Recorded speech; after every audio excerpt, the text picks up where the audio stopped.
Ọ no problem. Kebe moto na-abịa. Ha? Ọ na-asị gị no problem. Ya kwa Ọkpala road o. Kwa herdsmen ka anyị na-arezi nke ikpeazụ a. Ọkwa ihe na-arezikwe, ọkwa ihe na-arekwa n'ụzọ Ọkpala o. N'ụzọ Ọkpala ha na-agbazikwe moto direct o n'ụzọ Ọkpala o. The worst one agba ha eburu passengers bụ ime ọhịa o. Kwa ihe na-emezikwa n'Ọkpala o. Nke a today being 7th of March ka nke a na-eme life in Ọkpala. Ọkwa ndị herdsmen ihite stroke Ọkpala. Ihite stroke Ọkpala. All the home motor see Owerri, Lagos, Onitsha, everybody packed. All of them packed. No motor is coming, no motor is going. Thank you. Ọdịmma ekele m unu ụmụnne m ndị Igbo. Asị onye mee nke ọma anyị ekele ya. Onye mee nke ọma anyị ekele ya. Achọrọ m iji ohere akele CP Aboki Danjuma, the Commissioner of Police Imo State. Ọ bụghị ịbịa towe. That man na-eji information ọbụla anyị na-enye na-arụ ọrụ. Ọ na-eji information ọbụla a na-enye na-arụ ọrụ, especially n'ihe ndị a na-achị nnama, ndị Fulani ndị a na-achị nnama nọ n'ime ọhịa bụ ihe agwa nekede obi nze. Ọfọrọla ụmụọka nne. Recently now ndị okuku abịala gwa anyị na ihe ahụ na-eme n'ọhịa avụ na ihe agwa na nekede na obi nze na-emezi n'ọhịa okuku. So achọrọ m iji ohere a kelee onye Commissioner of Police Imo State Aboki Danjuma na-ele ha anya in any form, na-ele ha anya emekwesị this and that, ya bido ọrụ ozugbo baa n'ọrụ ebe ndị agha kpọgasịrị aha isiri ebe a nọ. He entered there, ọ bara n'ime ọhịa ebe ahụ anwụchie 6 Fulani herdsmen nọ n'ime ọhịa, 6 of them anwụchie mmadụ 6 n'ime ha, you know, with machine ha na-eji arụ ọrụ. Then bute ozu mmadụ 3 n'ime ọhịa avụ and ihe agwa. And I called him, say that Imolites are waiting for the prosecution of these people. Imolites are waiting for the prosecution. We want to follow up the prosecution of these 6 suspected Fulani herdsmen. No zuma that on there, ebutere, bundia police na DNA called Ubua. So we are following up on that issue. We are following up on that case. Now, Obibeho. Yangi singing Obibeho, Obadade as at yesterday, there was another the Fulani herdsmen came again. They came again and they struck at Avo again. Because Madisia Hedge the Rewo just they know that then the police hydra. There are many Fulani herdsmen are many. Ni more Hervo, ni more Hobize, ni more Hanekede, ni more here Forola, ni more Homo Kane, Igotala Hajure Eju. Manamadisha wounded that day. So I want to inform the CP again, although I have informed him, but on a dempa. Can you now buy here now? I gonna buy here now because this is not a time for us to ushianya. Yeah, we a time for anyone. Imuchianya, ihane maybe. Now recently now, today, this afternoon, truck, Shugwa Hausa, trailer Shugwa Hausa, Brunda Hausa, Ganavu Junction. Trailer Shugwa Hausa, Brunda Hausa, Ganavu Junction. You can end Hausa ndugu offload with kita. Amami haji kita eme. Ndi niile bụ ndị ha mere offload today na Avu Junction bụ ndị ugwu. Onye ọbụla ji nkịta, ha bịa ịchụ nta n'ala Igbo. Asị bụ ndị ugwu anyị na-esi ala ugwu ebu na trọkụ. Mee offload na Avu Junction today with nkịta. Onye ọbụla na-arịtụ ọ na-akpụrụ nkịta, onye ọbụla na-arịtụ ọ na-akpụrụ nkịta. Ha ji nkịta eme gịnị? Kedu ihe ha ji nkịta shue ugwu Hausa, shue ya mgbago ugwu, bịawa Imo steeti bụ ime? Gịnị ka ha ji nkịta eme ya? Ha bịa ịchụ nta. Because the truth wu na ndị nyopuru ndị Fulani herdsmen na n'ime ọhịa ebe ahụ ndị jere ebe ahụ nyopuo ye wu ndị Association of Nigerian Hunters. Nigerian Hunters Association, Imo State branch, ndị bara n'ime ọhịa Afọ, ba n'ime ọhịa Naze, ba n'ime ọhịa Obinze, ba n'ime ọhịa Ihiagwa. Wee chọpụta ozu ndị a tupu ndị polisi abịazịa ma evacuate ji ozu nwụchikwe ndị anwụchiri. So ndị ugwu ajị nkịta kpọ nkịta wụcha n'ala Owerri taa kpọmkwem na Afụ Junction ebe a ha nwere Abakalati Mgbom, ebe a ha nwere shanties ha bi. Today is not getting 1st February 2024. Today 1st February 2024. Ndị ugwu achi mgbado ugwu ebu na truck, bu na trailer, awishia ha na Afụ Junction with nkịta ha bu. Ha ji nkịta bịa here megene. Ha wana onwe ha bịaga here bi megene. What are they looking for here? Now let me play this voice note first. Play it here, then we can now listen.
Okay, I'll just briefly camera yesterday.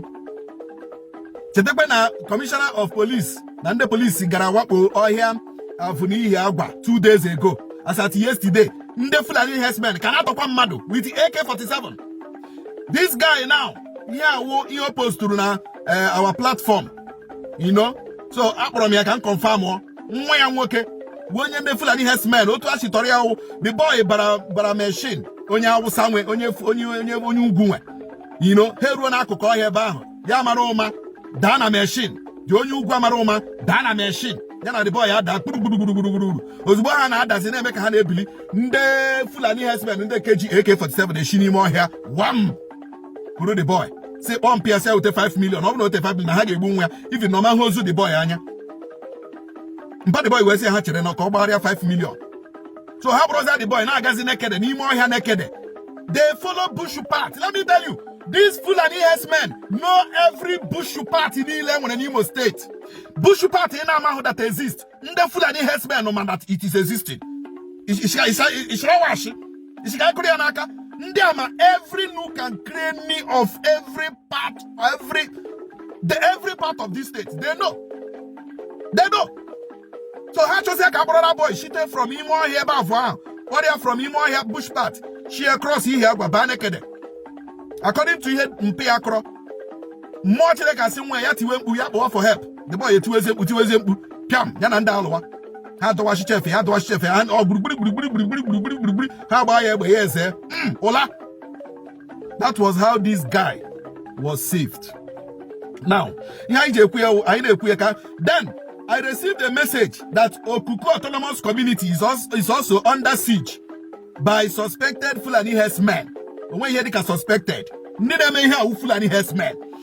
There is no need to suspect them. They are Fulani herdsmen. On them again, they kidnap farmers, developers, and collect ransom. They don't only kidnap farmers and they kidnap citizens, indigenous of these places. Now, how about Amuse, Ehona, no Okuku and Umuguma Irete and Dindegu, which are Ebendi and operate. and ọhịa niile jikọrọ okuku, jikọ ụmụgụma, jikọ irete, jikọ ndegu. This is where these people operate. This is where these people operate. Oh, one guy the same yesterday. One guy mana the guy escaped, but how would ishi? You know, so I am calling upon the commissioner for police. In a we are trying, sir, but mount serious vigilance. No yanile no along Okuku Amako Hubi Road, Okuku Ndegu Road, Okuku Irete Road, Okuku Umuguma Road, Umuguma Irete Road. Now all the ring roads Ujikoro Okuku. Now the issue is this. Most of our yande when I hear abo, and we are suggesting that all these communities should have a very strong vigilante and also a very strong hunters association. Let the hunters and local vigilantes team up together and begin to search their forest. Search because search one of you very, very important. Very, very important. In the next 5-10 years, these people will overrun this area. I am telling you. Now. This thing now. These people, these Fulani herdsmen will overrun this place. But God forbid that such a thing will happen in Imo State. We will not accept it. We will not agree.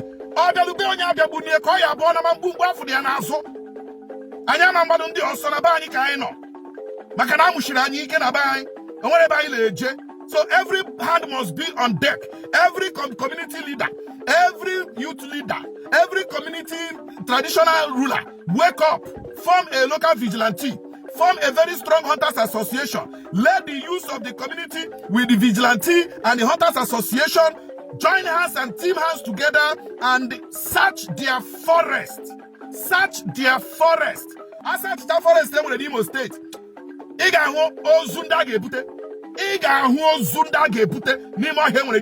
These people may be many people, but people every day and after people on daily basis. So we will not keep quiet. We will not keep quiet. If we keep quiet, these Fulani herdsmen will overrun this state.